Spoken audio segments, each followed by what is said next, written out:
যে বিজেপির এবং আরএসএস এর নীতি অনুযায়ী তারা বাঙালি হিন্দুদের হিন্দু মনে করে না, কারণ বাঙালি হিন্দুরা আমিষ খায়।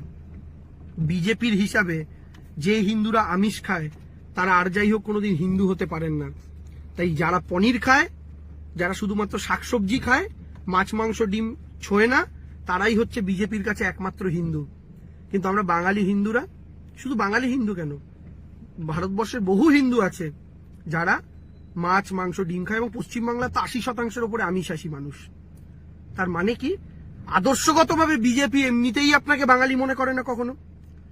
তার মধ্যে বিজেপি শাসিত বিভিন্ন রাজ্যে বাঙালিদের প্রতি যে তাদের যে নজর, তাদের যে দৃষ্টিভঙ্গি, সেটা দেখেও আপনি বুঝতে পারছেন। क्यों खुले ये?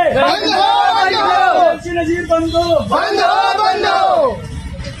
अरे सावन में मीट बिकने नहीं देंगे।